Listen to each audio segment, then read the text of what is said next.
Hello అండి, నమస్కారం. అందరు ఎలా ఉన్నారు? మన బేస్ ట్రెక్కింగ్ అయితే స్టార్ట్ చేయబోతున్నాం. ఇది నిన్న తీసుకున్నది, ఈ డౌన్ జాకెట్ అనేది. ఈ షూస్ కూడా నిన్న అందులో తీసుకున్నాయి. ప్లస్ ఇందులో ఉన్న సాక్సులు కూడా ఈ 3 జతలు తీసుకున్నాం. ప్లస్ ఈ స్టిక్ కూడా, ఈ వాటర్ బాటిల్, ఇతన్ని బ్యాగ్లో ఫుల్ ప్యాక్ చేసిన. యాక్చువల్లీ ఎర్లీ మార్నింగే 4 o'clockకి బస్ ఉందన్నమాట. సో 3 o'clockకి లేచి రెడీ అయిపోయినాం. ఇది టికెట్ అన్నట్టు మనం చెప్పినాం కదా. యాక్చువల్లీ ఏంటంటే లుక్లోకి వెళ్ళడానికి 2 ways ఉన్నాయి. యాక్చువల్లీ ఏంటంటే అందరూ దాదాపు ఇక్కడికి వచ్చే ట్రిక్కర్స్ అందరూ కూడా బై ఫ్లైటే వెళ్తారు. ఫ్లైట్ ఏంటంటే మీకు ఇండియన్ కరెన్సీ ప్రకారం 12,000 ఎబో ఉంది. ఇక్కడ 3 ఎయిర్వేస్ ఉంటాయి. సో ఆ ఎయిర్వేస్లో కనుక నేను చూసిన ఆన్లైన్లో చెక్ చేస్తే 17,000 18,000 ఎన్ఆర్పి ఉంది అన్నట్టు. సో అంత కాస్ట్ మనం భరించలేము కనుక మనం తక్కువ ఏమవుతుందా అని చూస్తే, రెండవది ఏంటంటే ఈ నుంచి సల్లేరికి వెళ్ళాలి. సల్లేరి నుంచి బై వాక్ లుక్లోకి వెళ్ళాలి అన్నట్టు. దాదాపు ఇది ఎవరు చేయలేదు, ఇది సల్లేరి బై వాక్ వెళ్ళడం. దాదాపు అందరు ట్రెక్కర్స్ కూడా లుక్ల నుంచే వెళ్తారు. అసలు మనం సల్లేరి వెళ్తామా, అక్కడ ఎట్లుంటుంది ఏంటిది అనేది మనకు పోతేనే తెలుస్తుంది అక్కడ. అంటే ఎవరు కూడా చేయలేదు, వీడియో కూడా పెట్టలేదు. మనం జస్ట్ ఓన్లీ ఇంకో వే లేదా అని తెలుసుకొని బస్ అనేది బుక్ చేసుకొని, ఇక ఇంకొకటి ఏంటంటే ఇక్కడ గవర్నమెంట్ బస్సులు అనేది ఏముండదు. టికెట్ అంటే ఏముండదు ఇక్కడ, అన్ని ప్రైవేట్ ఏజెన్సీలే. సో నేను నిన్న చాలా షాపులు తిరిగిన, చాలా ట్రావెల్స్ దగ్గరికి వెళ్తే దాదాపు ఎవరు కూడా సల్లేరి అంటే అంత గుర్తుపట్టలేదు. ప్లస్ ఇంకొకటి ఏంటంటే వాళ్ళు పట్టించుకోలేదు, అంటే అటు ఎవరు బుక్ చేస్తలేరు అన్నట్టు. ఇక్కడ పక్కపంటే నటరాజ్, ఇప్పుడు మనం ఉన్నది నటరాజ్ లాడ్జ్ అన్నట్టు, దాని దగ్గరనే ఒక ట్రావెల్స్ ఉంది, వాళ్ళు ఒక్కలే బుక్ చేసారు. మనకు ఎన్ఆర్పి ప్రకారం 2200 పడ్డది, 2200 ఎన్ఆర్పి పడ్డది అన్నట్టు. ఇంకొకటి మీకు చెప్పాలి, ఇప్పుడు నేను ఉంటున్నది నటరాజ్ ఎన్ఆర్పి లాడ్జ్. ఇది కూడా మనకు చాలా తక్కువలే వచ్చింది అనుకోవాలి, మాకు 650లో. సో చాలా బరువు ఉంది అన్నమాట. ఫుల్ ప్యాక్ వాటర్ బాటిల్ అన్నీ కూడా. చలో వెళ్దాం. ఇప్పుడు మీకు బయట కూడా చూపిస్తా 3 o'clock 4 o'clock ఏ విధంగా ఉంది వెదర్ అనేది కూడా. మొత్తానికి బయటికి వచ్చేసినాం. ఇప్పుడు మీరు చూడొచ్చు, ఇదంతా గోరఖ్నాథ్ చౌక్. ఇది ఇప్పుడు నేనున్న ఏరియా. మనం నిన్న దాకా స్టే చేసింది ఇదే హోటల్, నటరాజ్ హోటల్. ఫస్ట్ చల్లగా ఉంది ఇక్కడ.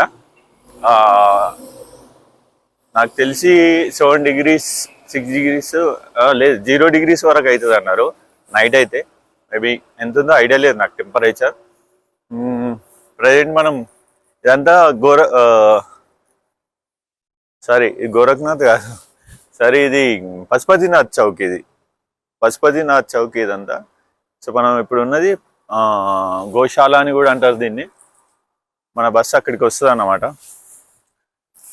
దట్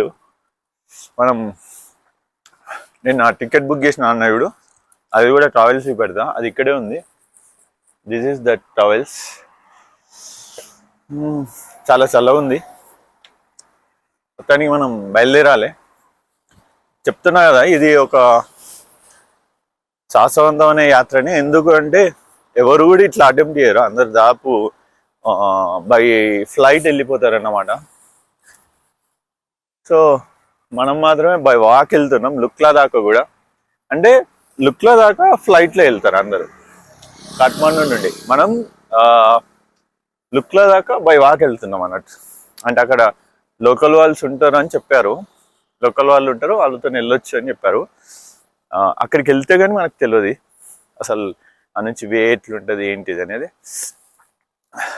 నా ఎన్నుకున్నది పశుపతినాథ్ టెంపుల్ది. ఇక్కడే మనం వెయిట్ చేయాలి.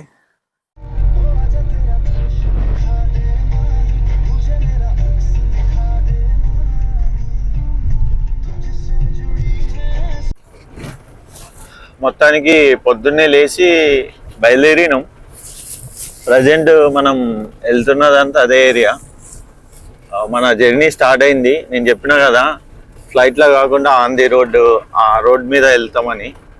యాక్చువల్లీ ఏంటంటే పొద్దున్న మనం వెహికల్ ఎక్కేది కూడా చేసేది ఉండే, కానీ అన్న జరా లేట్ వచ్చింది. లేట్ వచ్చాడు అంటే కమ్యూనికేషన్ సరిగ్గా లేకుండా ఆయన భాష నాకు అర్థం కాలే, నా భాష ఆయనకు అర్థం కాలే.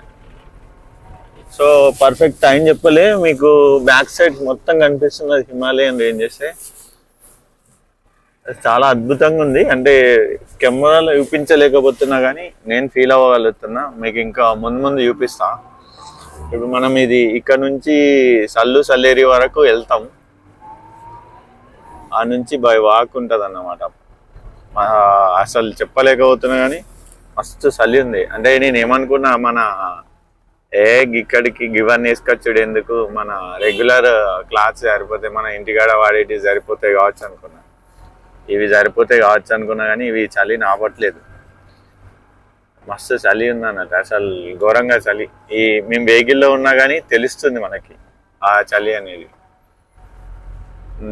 దాదాపు అంటే ఇక్కడ ఇవి నేను ఈరోజు వచ్చిందంటే ఇది సేమ్ మీ ముందటున్న వెహికల్ లాంటిదే.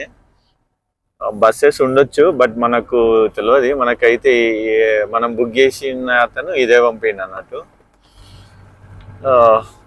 మొత్తానికి ఇదన్నమాట. ఇంకా మనం ముందు చూద్దాం ఎట్లుంటుందో అనేది.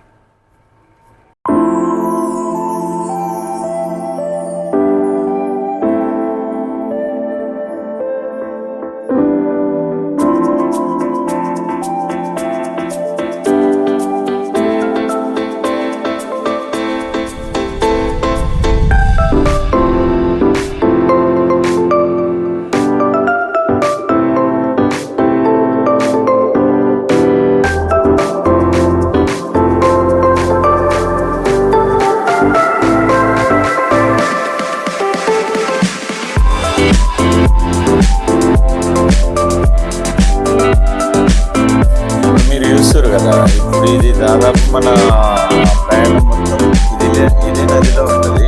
ఈ నది దాదాపు 10 కిలోమీటర్ల